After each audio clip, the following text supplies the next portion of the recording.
Good morning, students. We are starting off with a new chapter, that is tissues. In unicellular organism, a single cell performs all the basic functions. But in multicellular organism, different functions are performed by different cells. See, in unicellular organisms such as Euglena, Paramecium, amoeba, since it is made up of one cell, all the life processes are carried out by the single cell, and there are cell organelles that help in the process of carrying out the various function. But in multicellular organism, what we notice is there is division of labor. It means we have a specific organ or organ system that carries out a specific function. For example, digestive system is carrying out the process of digestion. Excretory system for excretion. So there is definite system that is involved in carrying out the different functions. Cells specializing in one function group together and form tissues.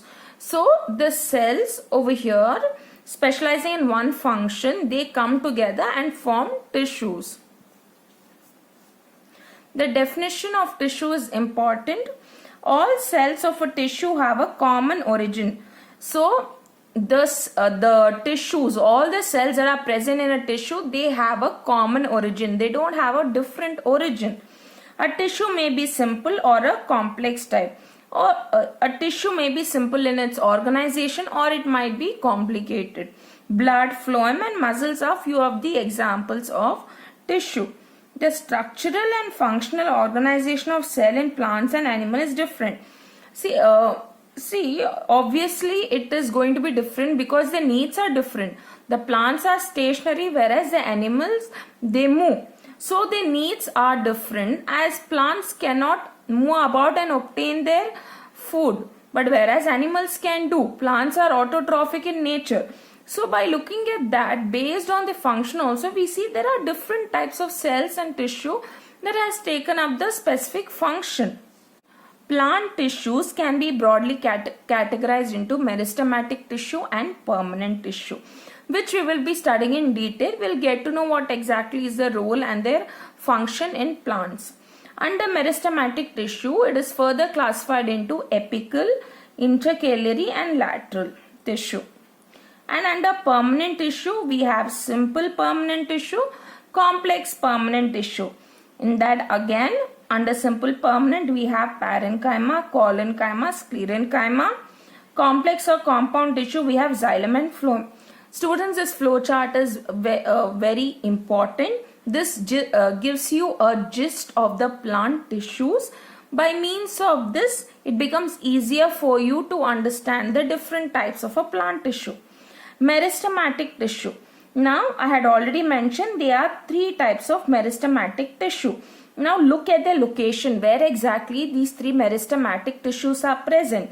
Apical meristem, the name itself is telling you it is present at the apex or tip of the stem as well as the root. Not only the stem tip it is present, but also the roots.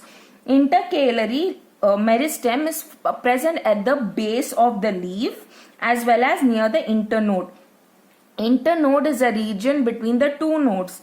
The node is nothing but the region from where the leaves or the branches arise. So the distance between the region between the two node is nothing but the internode. So here you can see in the internode region there is intercalary meristem, and the base of the leaf also you find intercalary meristem. Lateral meristem, it is present laterally along the stem. So the name itself is telling you the location, it is present laterally. So this is when it comes to its location. We will study the function of it little later.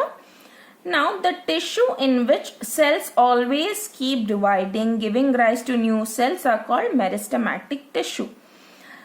Now what is this meristematic tissue? They are constantly dividing and they give rise to new cells. Plants grow only in those regions where meristematic tissues are present. So the growth of the plants happen only because of the meristematic tissue. If meristematic tissue is not there, then the growth will not happen. We are able to see the growth near the shoot and the root tip because meristematic tissue is present there, and it is also called the growth tissue. Remember this, it is also called the growth tissue. Now cells forming these tissues are very active and they have a very dense cytoplasm, thin cellulose walls and prominent nuclei. They lack vacuole. Now cells, meristematic cells, they are usually constantly dividing. So they have very dense cytoplasm so that enough food material is there in the cytoplasm. That's why they have a very dense cytoplasm, because they have lot of nutrients present in that cytoplasm. That's why they are dense. And they have thin cellulosic wall and prominent nuclei is present because the activity is more. That's why. And they lack vacuoles. So vacuoles are absent in this. Once they grow and become differentiated as components of other tissue. See, what happens in meristematic tissue is once they grow, once they further develop, they form from meristematic tissue only permanent tissues arise. So once they become completely differentiated or completely formed, they form permanent tissue, that is nothing but parenchyma, collenchyma and sclerenchyma. So always remember, very important point, meristematic tissue will give rise to the permanent tissue.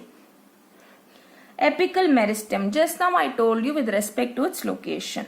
It is present at growing tips of stems and roots, helpful in increasing the length of the stem and the root. So what is the function of apical meristem? It helps in the increase of the length of the stem and the roots. Now intercalary meristem.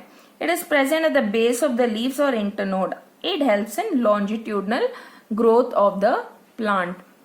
Again, it is bringing about the increase in the length of the plant. Now, a question. You might be asked, can the plant still grow longitudinally or still grow in its length if either intercalary meristem is removed or apical meristem is removed? Yes, it can, because both intercalary and apical meristem is helping in growth. See, if one of it is present, the other one is removed, then still we can see the growth, because both intercalary and apical meristem helps in the growth of the plant. Lateral meristem, or it's also known as cambium, they are present on the lateral side of the stem and roots. Girth of stem and root. So we see that when the plant is young, the stem is also very tender. Then slowly it becomes woody and it increases in diameter or the girth. Girth means it increases in the diameter. Permanent tissue. This tissue is formed from the cells of meristematic tissue when they lose their ability to divide and have attained a permanent shape, size and function by the process called differentiation. See, permanent tissues, as I mentioned earlier, the meristematic tissue has given rise to it. So meristematic tissue, when they lose their ability to divide and they have gained a proper or permanent shape, size and function, then they are called as permanent tissue, and this process is known as differentiation. For 1 mark, what is differentiation is very important. Here meristematic tissue lose the ability to divide and they attain a permanent shape, size and function. This is called as differentiation.